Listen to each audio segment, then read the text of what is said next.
El virus en Guayaquil estiraba la mano y encontraba a alguien y contagiaba. En Quito, no, porque estábamos guardados todos. Tengo el gusto de estar con el doctor Esteban Ortiz, médico, investigador, fisiólogo y también salubrista, presentador del segmento Por tu Salud en Teleamazonas. Vamos a tratar diferentes temas, tema también de homicidios dentro del Ecuador, y también vamos a darle un breve repaso a la situación del COVID actual. Mi querido doctor Ortiz, bienvenido a Radio Fuego y Mariela TV. Hola, mi querida Mariela, qué gusto, bueno estar en Radio Fuego y obviamente en tu segmento de Mariela TV. Pues sí, el COVID-19 lo sabemos, lo hemos conocido, lo hemos vivido desde hace un año y más. Y actualmente pues estamos viviendo una etapa en la cual los casos nuevos y las muertes por fin vienen dando tregua desde hace más de 7 u 8 semanas.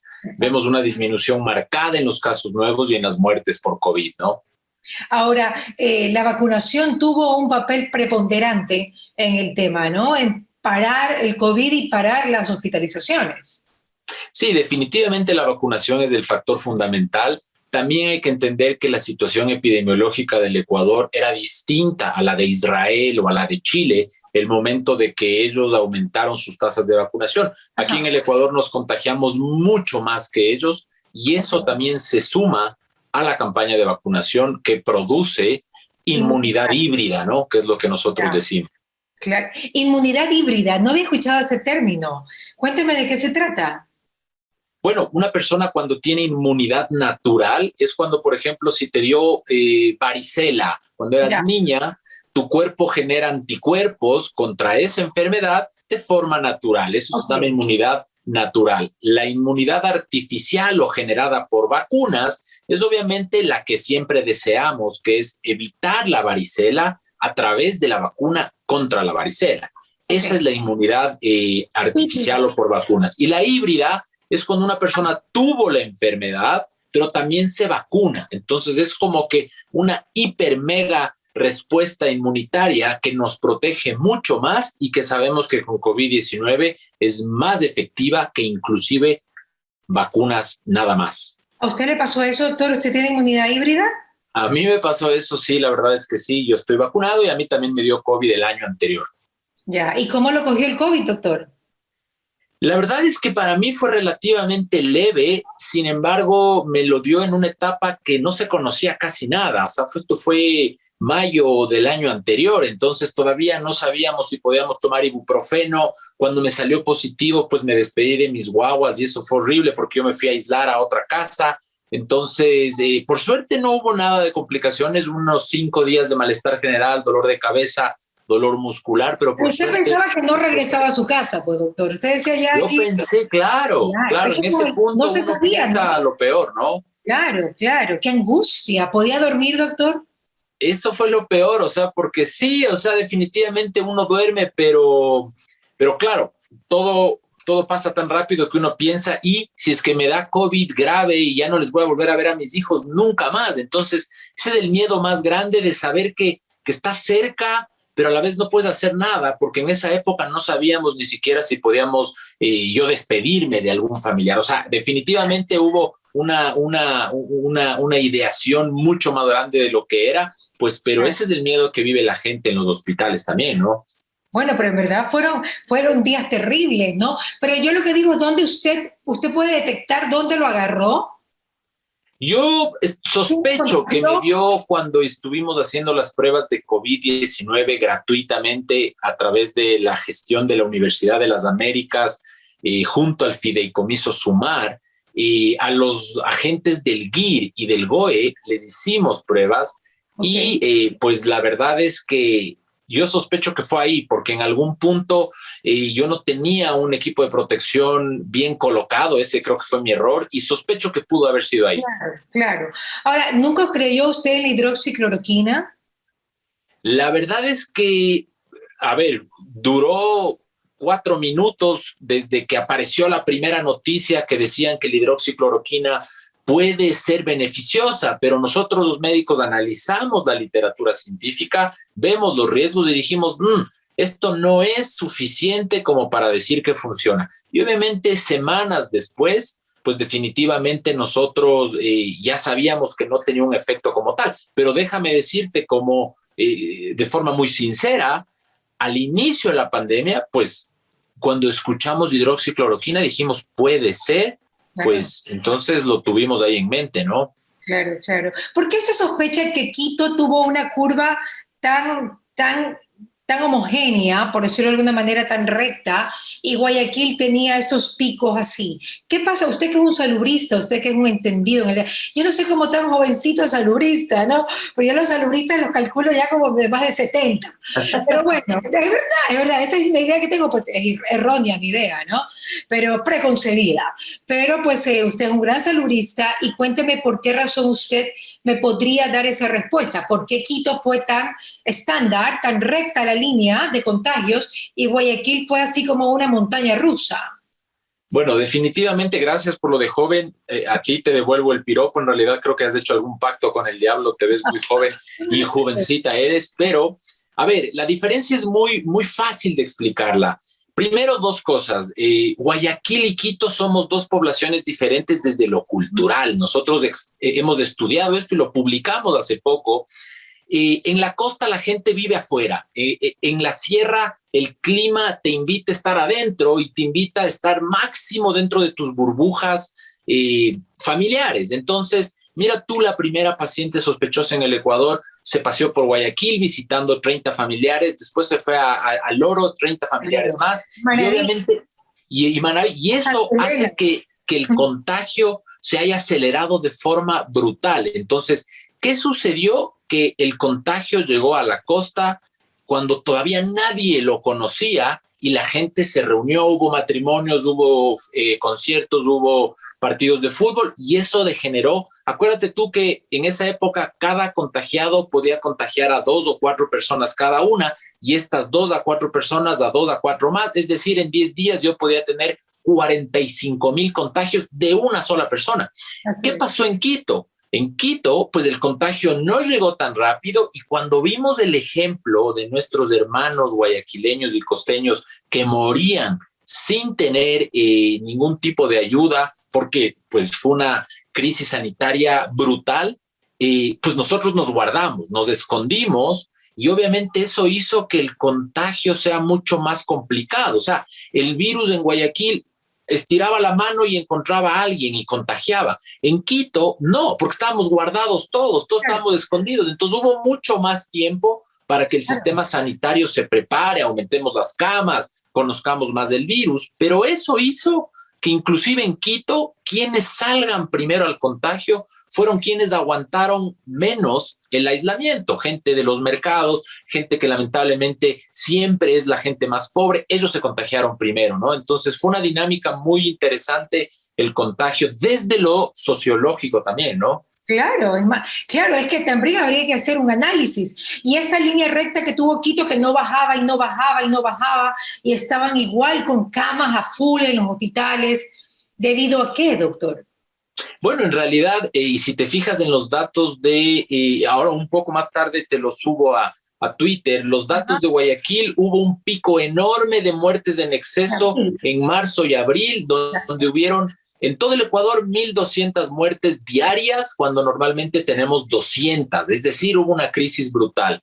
En Quito, en cambio, llegamos a tener 2 picos grandes, el de julio y agosto del 2020 y el de febrero, marzo y abril del 2021, que llegamos a tener algo menos de 100 muertos por día por COVID. Pero lamentablemente las camas de terapia intensiva son poco flexibles, pues tienes 10 camas, si es que se te satura, puedes generar 20 camas y si es que estás hipersaturado, haces 30 camas, pero no haces más, mientras que la gente se seguía infectando. Entonces, eso duró muchísimo y la saturación hospitalaria pues va totalmente a otra velocidad que el número de casos. Cada paciente hospitalizado dura de 10 a 14 días mínimo. Es decir, que por cada paciente hospitalizado yo tengo 14 días que una cama no se va a liberar. Entonces era un tema brutal igualmente en Quito, ¿no? Doctor, pero esto también le costó mucho al ecuatoriano, ¿no? Porque había mucha gente que tenía que, pues, con sus propios recursos, tener que acudir a los hospitales para salvar la vida, ¿no? Ha sido un gasto enorme. Hay una publicación que la hace The Conversation que habla que los últimos 20 años de todos los eventos naturales y fenómenos climatológicos juntos, terremotos, huracanes, todo lo que quieras, juntos, no han causado tantas muertes como el COVID-19 a nivel mundial. En el Ecuador, pues, yo tuve digamos, tuvimos la desgracia familiar de perder al esposo de mi prima, jovencito, en un hospital privado. Después de todo el tema de la muerte, tienes el tema económico, $50,000 de cuenta. Entonces, definitivamente fue un rubro enorme. Muchas aseguradoras perdieron dinero porque todos estos créditos hipotecarios que tienen seguros de desgravamen, pues se cobraron porque la gente murió. Entonces fue una cosa tenaz. Las muertes por COVID en el Ecuador fueron las más numerosas del mundo per cápita en un solo día. Y esto es algo que yo no me canso de decir. Que en Italia, en Bérgamo, tuvieron tantas muertes como Guayaquil o como Ecuador. Bérgamo está como por ahí, ¿no? Claro, pero yo te hago una relación y tengo los datos exactos. En Italia, en el peor día del COVID, murieron 1,000 personas en un día.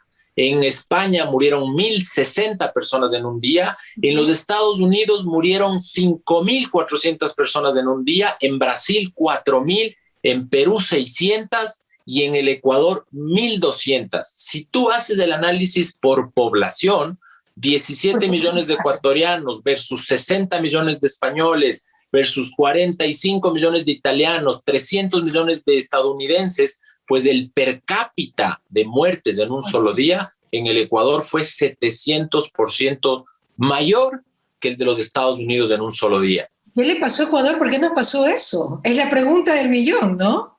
¿Usted tiene respuesta a esto siendo salubrista? Sí. A ver, tenemos hipótesis. La primera es que en esa época muchos estudiantes de Europa regresaban al Ecuador. Mucho del ciclo Sierra y ciclo Costa coincidía con la gente de los aeropuertos en el Ecuador. Es decir, acuérdate tú que en la Sierra tenemos 2 aeropuertos internacionales, Quito y Cuenca, en teoría, pero en la costa hay solo Guayaquil como internacional. Entonces, todo mundo del Oro, de Machala, de Los Ríos, llega a Guayaquil. Todos esos contagios llegaron a la costa y, como te digo nuevamente, y eso es algo que estamos estudiando a profundidad, el costeño y el serrano nos diferenciamos culturalmente por algunas cosas, pero ambientalmente nos han hecho distintos. El ambiente nos ha hecho distintos. ¿Por qué? Por lo que yo te digo, en la costa hace 3,000, 4,000 años, pues tú podías vivir en una hamaca comiendo lo que te daba la tierra y pescando, y permaneciendo así hasta hoy por hoy. O sea, si es que no hubiese existido ningún tipo de desarrollo tecnológico, estarían igualito. En cambio, yo en la sierra, pues yo no me puedo quedar en una hamaca porque el frío me mata, no tengo alimento tan cercano, me toca cultivar, me toca organizarme. Entonces, eso han hecho 2 poblaciones que al serrano nos vuelven un poquito introvertido, al costeño le vuelven alegre, más del medio ambiente. Tal vez al costeño le vuelven también que sea de cosas más rápido, quiere tal vez algo más fácil, mientras que tal vez el serrano, y pongo el ejemplo de las mingas, sea más organizado. ¿Por qué? Porque históricamente el indígena tuvo que organizarse, porque si no se organizaba, pues moría por frío y todo, ¿no? Claro, exacto, también, por supuesto, y tal vez eso fue lo que afectó al Ecuador, ¿no? Pero definitivamente, según su teoría, doctor, fue Guayaquil el que incendió el Ecuador.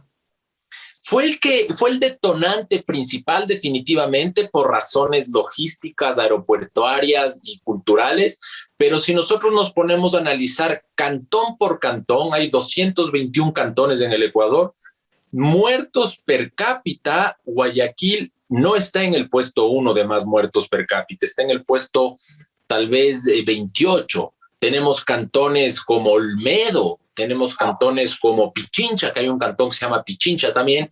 Tenemos otros cantones del Ecuador que tuvieron mucho más muertes que Guayaquil, si es que hacemos la fórmula per cápita. Porque acuérdate tú que en Guayaquil 3 millones de personas, se te mueren 100 en un día y dices, es increíble tantos muertos. Pero en cambio, Si tú tienes un cantón de la Sierra Central que tiene 2.000 o 3.000 habitantes y se mueren 25, pues es mucho más de esos 25 versus esos 100, pero de poblaciones mayores, ¿no? Doctor, ¿cuál fue la imagen que más le dolió en la pandemia? ¿Qué imagen que usted vio en persona? No estoy hablando de en televisión, porque todos vimos imágenes muy crueles alrededor del mundo. En persona, algo que le tocó vivir que usted lo ha marcado.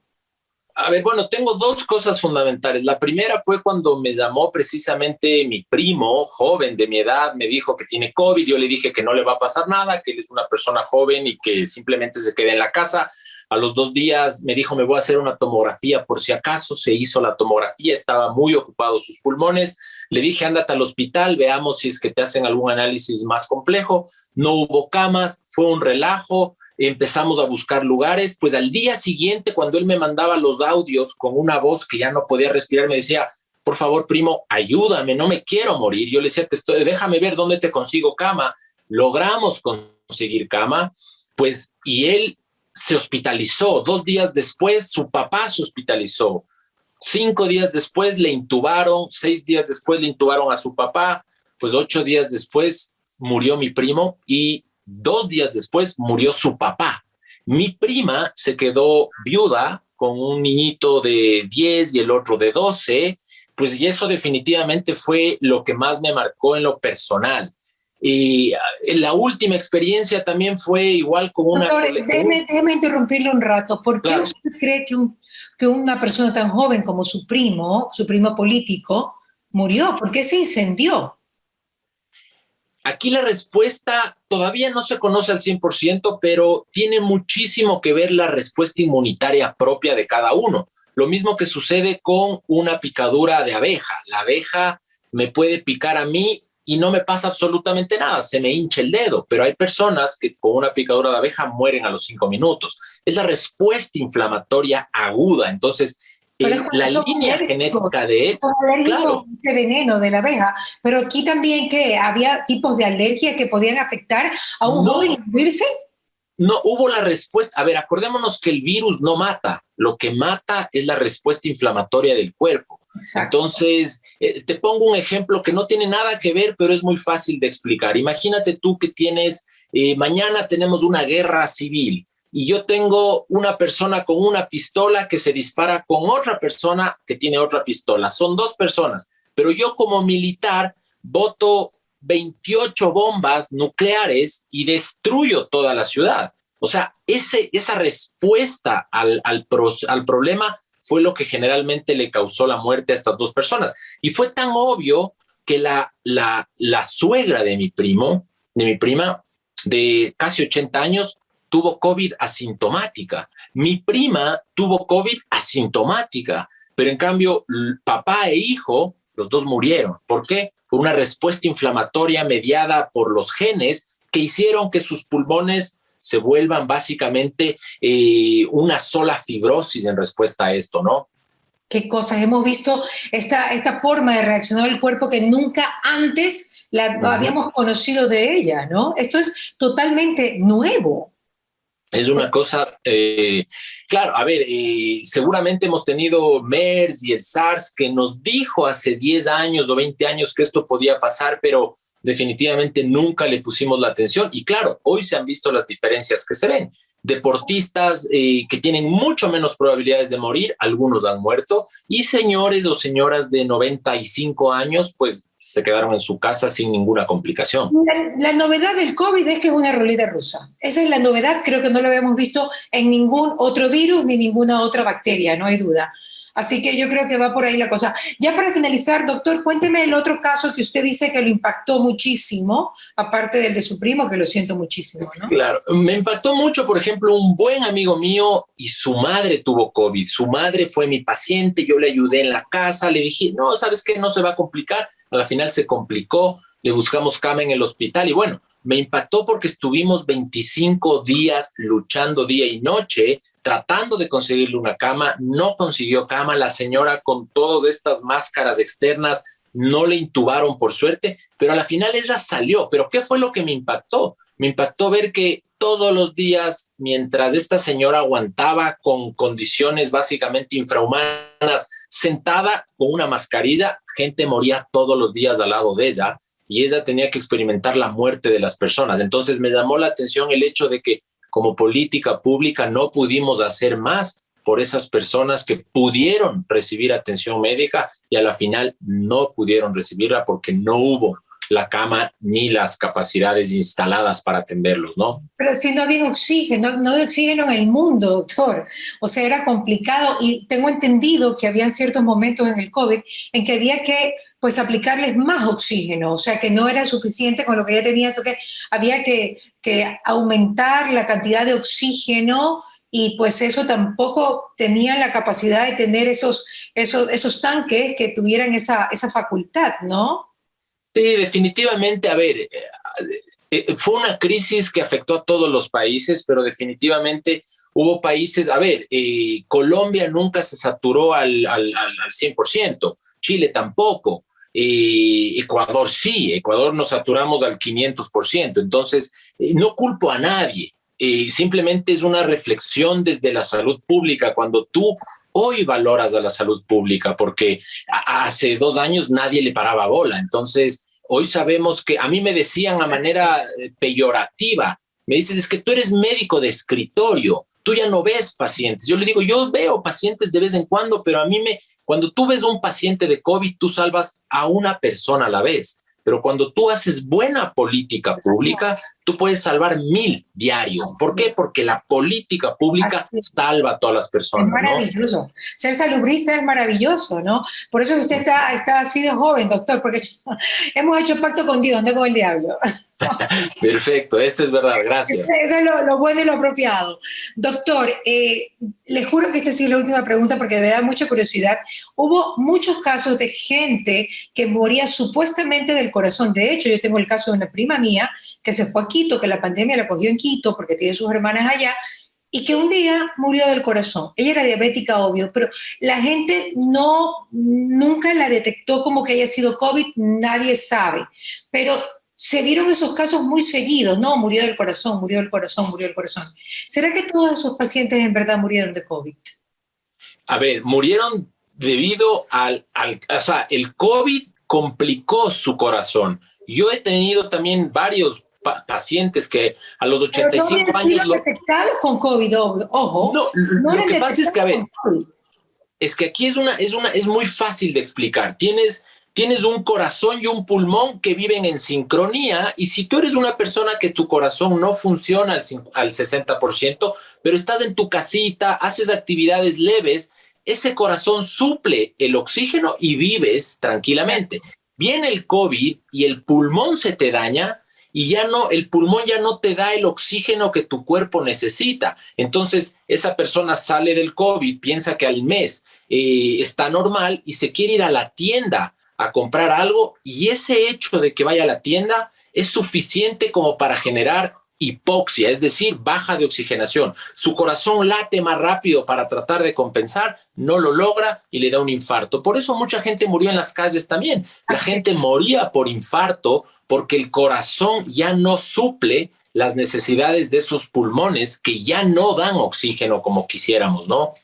Claro. Doctor, ahora sí lo despido. Habíamos quedado también en hablar de muertes en el Ecuador, que usted tiene pues estadísticas muy importantes. Lo tocaremos en otro momento, y también tocaremos algo que me interesa mucho tratar con usted, y son los problemas post-COVID, que pareciera mentira, pero hay un montón que quisiéramos también tratarlos para que nos escuchen acá en Radio Fuego y a través de Mariela TV en todo el Ecuador. Un abrazo, mi querido doctor, un gusto. Un abrazo para todos ustedes. Chao, mi querida Mariela, un beso. Chao, chao. Doctor Ortiz, un abrazo. ¿Qué pasa con Mariela? Fue presentado gracias al auspicio de EMAPAC, Interagua, ATM, Municipio de Guayaquil, Urbaceo, Diners Club, Ceviches de la Rumiñahui, Engistol, Neurexam, UTEC, Calipto, Peiles, El Coral, Vitafos.